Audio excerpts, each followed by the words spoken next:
3 o'clock, nice to have you with us. And I want to pass this along. I want to serve the people. And many of you are, like Jim Costa, you're Jared Goff haters. Now, there was a report that I thought was interesting. Jared Goff, this is from SI.com, that Jared Goff was a, quote, dud at the start of practice just a few days ago. That Goff and the offense were totally disjointed. Here are some direct quotes from the piece. Goff had a difficult time establishing a rhythm with Lions wide receivers, routinely overthrowing them in both 7-on-7 and 11-on-11 drills. There were opportunities for deep plays to Jahmyr Gibbs and Jameson Williams and Josh Reynolds. His boy.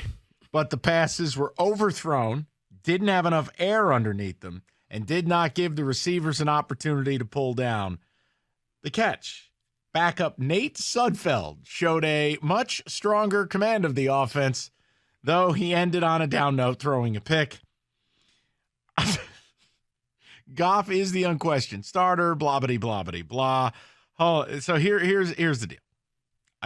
I had to bring this up because Cookies did this last week when you were gone. His anti-Goff sentiment is strong. There are a lot of people that agree with him. I am asking you, is that something or is it nothing? I feel like that is a nothing burger. I think it is a something. Here is why. Oh, no. I'm not saying this is all out panic and freak out mode, but you can't sit here and say how great somebody looks in OTAs and, oh, my goodness, and that's a good thing. Well, if somebody's bad and you report it, you got to sit there and say, oh, boy. According to Rico Beard at 97.1 The Ticket, Jared Goff's career over after poor showing at OTAs. Well, David did bury him last year, so. So hold on. You want to tell me that OTAs and Goff being terrible, according to SI.com, a dud. You think that come on, I just view it as chum in the water. No, Mike, for the haters. It's something to keep an eye out for. I'm not saying that the season is over. I'm not saying it can't get better, but when I hear how, oh my God, this guy looked great in OTAs and this guy looked great, and we believe that. Well, if you believe somebody looks good, when somebody who's there says, but this guy, not that much, and it's the same things that we've talked about over the years. Remember, he went out and worked with the receivers, and he still can't get the air yards. Air yards. They're not there. He's overthrowing. Big playability is just not his thing. Not writing him off, but this is something that, I'm gonna take a look at because this isn't something new. We thought that got fixed, and it didn't. I'd like to ask you a question, Rico, if I could. Yeah, I like. What are you, Perry Mason? No, I just wanted to interject quickly. Yes, What Mr. month? Cott. What month is it? It's May. Oh, okay. It's not September. No, we're not about to play the Chiefs next week. That's not going to happen anytime soon, right? No. So, are you worried about preseason games when somebody looks maybe bad on a drive in a preseason game? I don't. This means even less to me than that. Here's why this means something. Okay, and maybe because when you see the OTAs. You're not going up against really anybody. The defense is kind of going half speed. And you throwing the ball deep and you can't make it there? That's concerning. You don't have a linebacker coming in your face, getting ready to knock your head off. It's going to sound like I'm cookiesing you right now, but what about Jalen Carter? Wait, did you just turn Costa's nickname? Cookiesing. It's a new verb created by this station. Wow. What about Jalen Carter? Because you were defending him as I was because he had that bad workout. He looked overweight, out of shape, wasn't running the drills right. I mean, no, but Kenny, he also was a part of somebody dying. So I accepted the fact that his mind wasn't all there. This is problems we've heard about Jared Goff. This isn't the first. If this was the first time, man, whatever, I'll let it go. But this has always been his problem. And we thought maybe it got better. But when you're overthrowing people in practice without pressure, That's concerning. Not to say that it's, oh, man. Evan Jenkins has sauntered in. Baby steps just came in. I want to join Team Rico here. And What?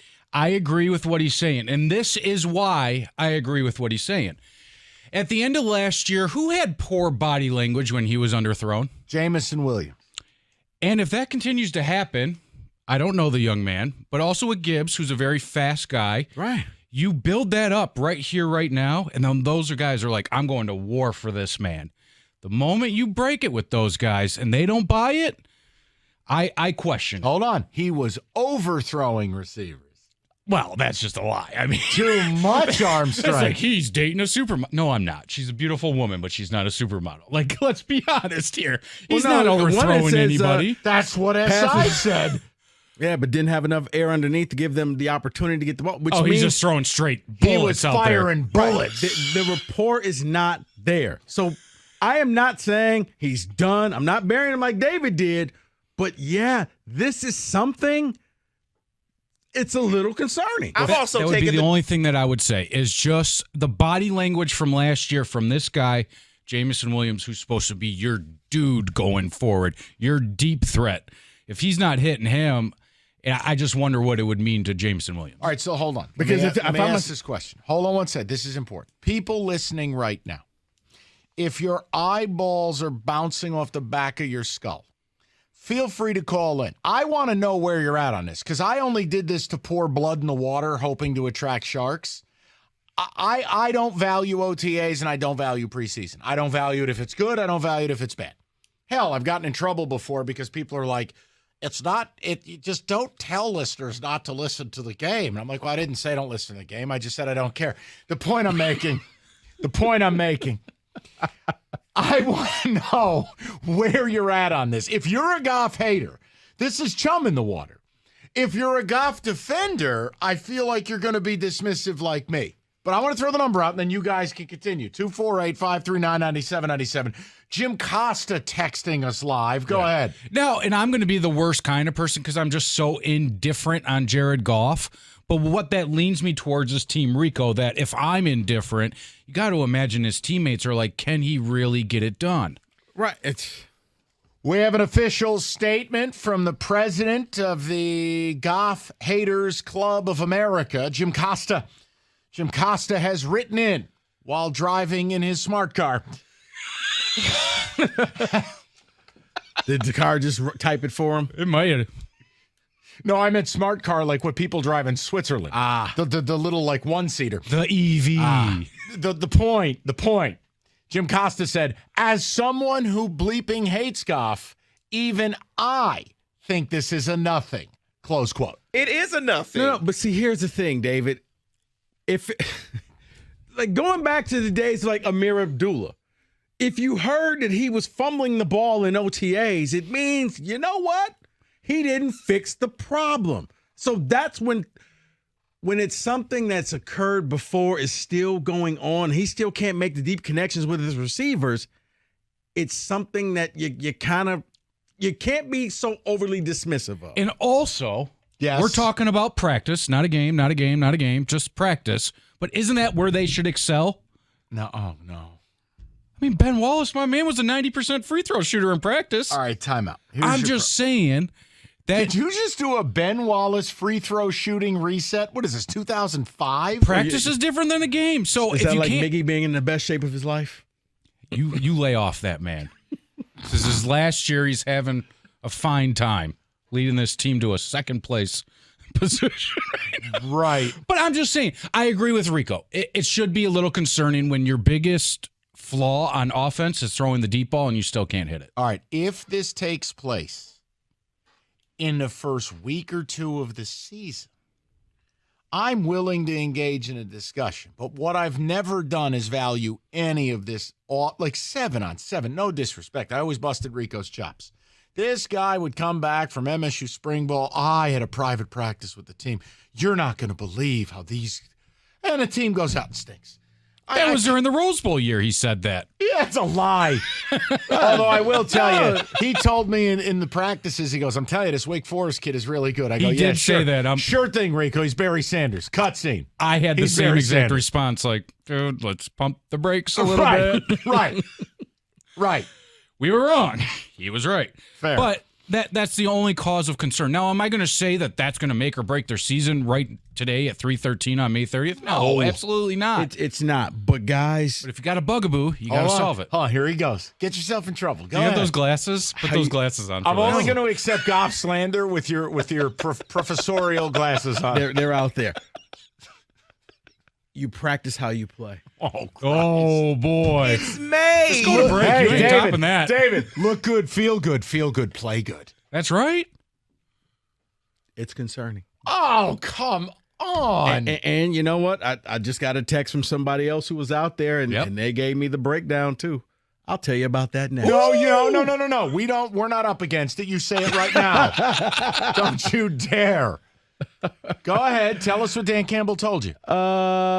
Said that Goff's deep ball needs some calibration. He overshot Williams early in practice, missed long when Josh Reynolds had a clean release on a go route against Cam Sutton, and then overthrew on a wheel route to rookie running back Jahmyr Gibbs.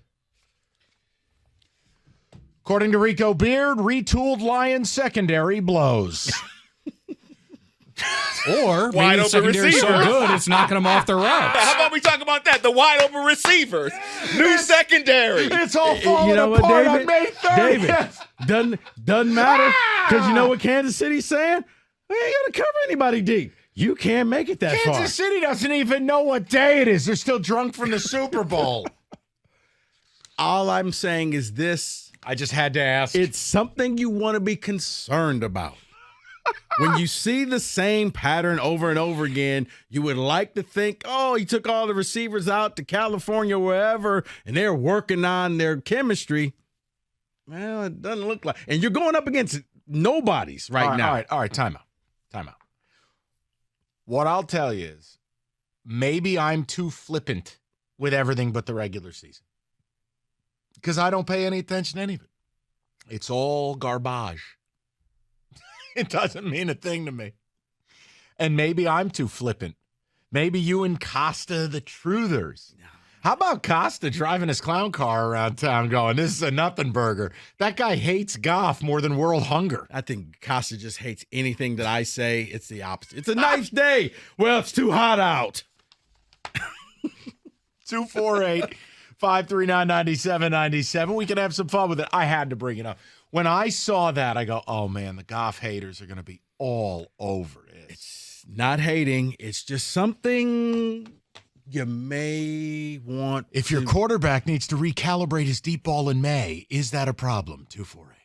It's not. He's not a. If this was Hendon Hooker, okay, he's got time. Hendon Hooker's in a wheelchair. He's not going to play No, I'm this year. saying. And he's 30 or 35 or whatever he is. Right, but he's got one more year before he can retire and get his AARP. Yeah, he's getting a discount on the Marvel movie this afternoon.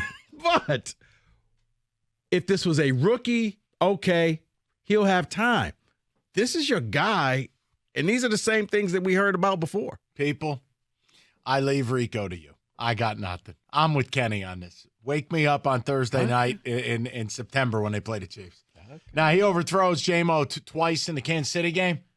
I'll be the first guy to tell you that's not good. He can't overthrow J-Mo in the first game. Right. J-Mo won't be there.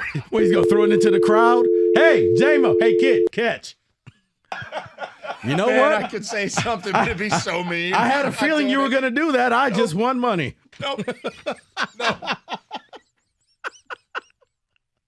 Nope. You know what? Not going to be mean before time off. Not going to be mean before time off.